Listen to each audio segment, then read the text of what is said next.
Bienvenidos a La Mirada Libre, la brújula de Manuel Chaves Nogales. ¿Por qué leer y escuchar hoy a un periodista de 1930? Porque Chaves Nogales escribió sobre la Rusia bolchevique, sobre el ascenso del fascismo y el desgarro de la Guerra Civil Española, todo ello con una claridad que asusta. No lo hizo desde la barrera, sino desde el barro, con la premisa de que un periodista solo debe lealtad a la verdad y a sus lectores. Por lo tanto, este, señores, no es un podcast de historia del periodismo, es un ejercicio de supervivencia intelectual. En cada episodio vamos a rescatar sus crónicas, sus relatos, sus editoriales, para hacernos una pregunta incómoda. ¿Cuánto de lo que Chaves Nogales vio entonces está volviendo a ocurrir ahora?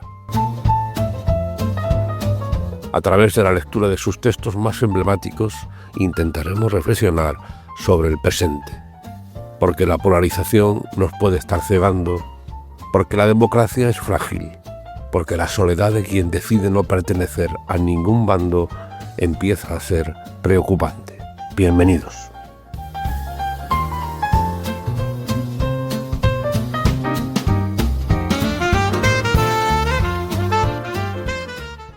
Vamos con el capítulo 1. A modo de explicación, primero les diré que hace pocos meses que todos los textos de Chaves Nogales son ya patrimonio de todos al cumplirse los 80 años de su muerte en el año 1944. A veces el pasado no es un lugar que dejamos atrás, sino un espejo que nos espera a la vuelta de la esquina. Imaginen a un hombre sentado frente a una máquina de escribir en el Londres del año 1941. Afuera, el mundo se está cayendo a pedazos, y dentro, él intenta rescatar la única propiedad que no le han podido arrebatar, su lucidez.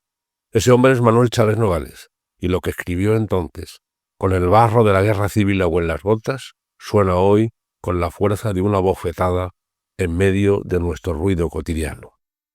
Decía Chaves que él era un burgués liberal, un ciudadano de una república democrática, que se esforzó por mantener la fidelidad a su propia conciencia, mientras la crueldad y la estupidez se repartían por igual a ambos lados de la trinchera. Esas palabras, crueldad y estupidez, no han envejecido ni un solo día. Vamos a leer una parte, la primera, del prólogo del libro A Sangre y Fuego, que fue publicado en sucesivos artículos en prensa y finalmente firmado en París en el año 1937. Dice así.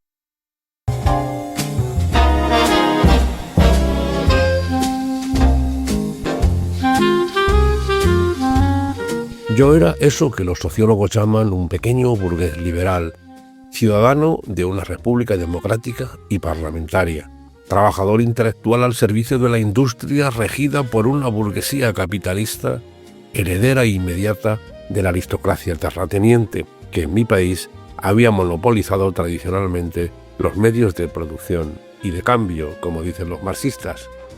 Ganaba mi pan y mi libertad con una relativa holgura, confeccionando periódicos y escribiendo artículos, reportajes, biografías, cuentos y novelas, con los que me hacía la ilusión de avivar el espíritu de mis compatriotas y suscitar en ellos el interés por los grandes temas de nuestro tiempo.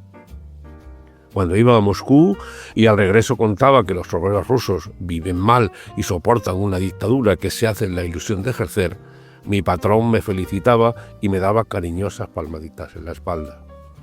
Cuando al regreso de Roma aseguraba que el fascismo no ha aumentado en un gramo la ración de pan del italiano, ni ha sabido acrecentar el acervo de sus valores morales, mi patrón no se mostraba tan satisfecho de mí ni creía que yo fuese realmente un buen periodista.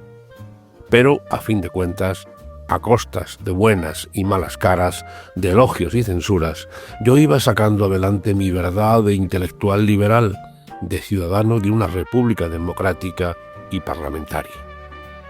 Si, como me ocurría a veces, el capitalismo no prestaba de buen grado sus grandes rotativas y sus toneladas de papel para que yo dijese lo que quería decir, me resignaba a decirlo en el café, en la mesa de redacción o en la humilde tribuna de un ateneo provinciano, sin el temor de que nadie viniese a ponerme la mano en la boca y sin miedo a policías que me encarcelasen, ni a encamisados que me hiciesen purgar atrozmente sus errores. Antifascista y antirrevolucionario, por temperamento, me negaba sistemáticamente a creer en la virtud salutífera de las grandes conmociones y aguardaba trabajando, confiado en el curso fatal de las leyes de la evolución. Todo revolucionario, con el debido respeto, me ha parecido siempre algo tan pernicioso como cualquier reaccionario. En realidad, y prescindiendo de toda prosopopeya, mi única y humilde verdad, la cosa mínima que yo pretendía sacar adelante, merced a mi artesanía y a través de la anécdota de mis relatos vividos o imaginados, mi única y humilde verdad era un odio insuperable a la estupidez y a la crueldad, es decir, una aversión natural al único pecado que para mí existe, el pecado contra la inteligencia, el pecado contra el Espíritu Santo. Pero la estupidez y la crueldad se señoreaban de España. ¿Por dónde empezó el contagio? Los caldos de cultivo de esta nueva peste, germinada en ese gran pudridero de Asia, nos lo sirvieron los laboratorios de Moscú, de Roma y Berlín, con las etiquetas de comunismo, fascismo o nacionalsocialismo, y el desapercibido hombre celtíbero los absorbió ávidamente. Después de 3 siglos de barbecho, la tierra feraz de España hizo pavorosamente prolífica la semilla de la estupidez y la crueldad ancestrales. En vano el intento de señalar los focos de contagio de la vieja fiebre cainita en este o aquel sector social, en esta o en aquella zona de la vida española. Ni blancos ni rojos tienen nada que reprocharse. Idiotas y asesinos se han producido y actuado con idéntica profusión e intensidad en los dos bandos que se partieran España. De mi pequeña experiencia personal puedo decir que un hombre como yo, por insignificante que fuese, había contraído méritos bastantes para haber sido fusilado por los unos y por los otros. Me consta por confidencias fidedignas que aún antes de que comenzase la guerra civil, un grupo fascista de Madrid habría tomado el acuerdo perfectamente reglamentario de proceder a mi asesinato como una de las medidas preventivas que había que adoptar contra el posible triunfo de la revolución social, sin perjuicio de que los revolucionarios anarquistas y comunistas considerasen también por su parte que yo era perfectamente fusilable. Cuando estalló la guerra, me quedé en mi puesto cumpliendo mi deber profesional. Un consejo obrero formado por delegados de los talleres desposeyó al propietario de la empresa periodística en que yo trabajaba y se atribuyó sus funciones.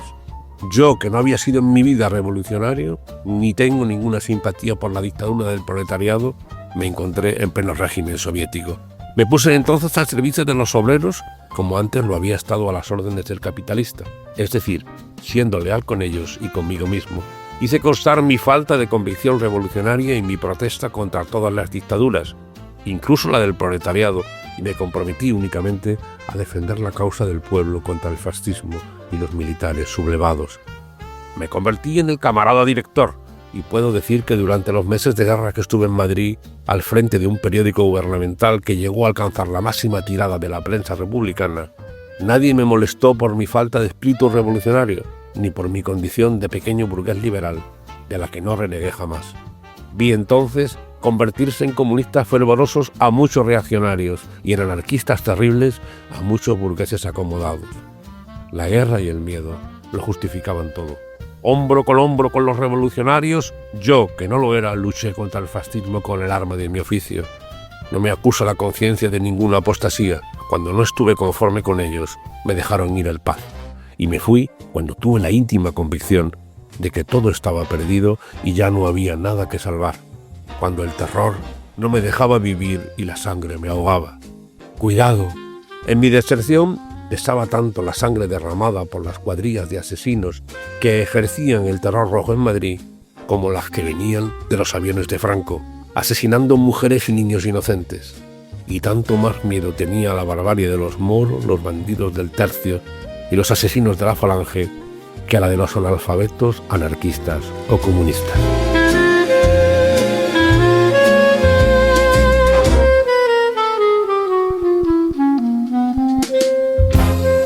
Hasta aquí esta parte del texto.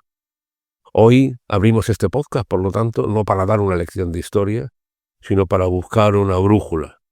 Vivimos en un tiempo donde parece obligatorio elegir un bando antes de empezar a pensar, donde la matización es vista como una traición y el silencio como una derrota.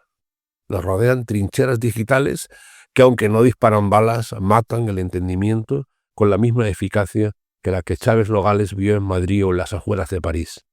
Prefirió él entonces el exilio a la pérdida de su propia humanidad.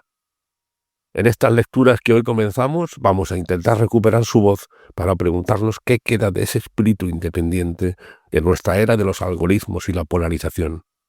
Vamos a leer a Chávez Nogales para entender que la libertad no es pertenecer a un coro, sino tener el valor de desafiar la melodía cuando ésta se vuelve fanática.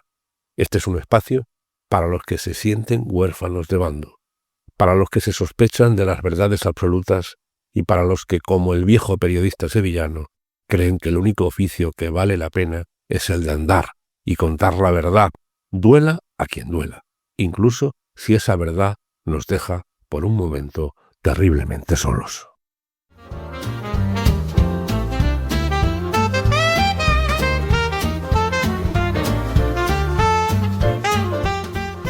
Pues hasta aquí este podcast, La mirada libre de Manuel Chávez Nogales.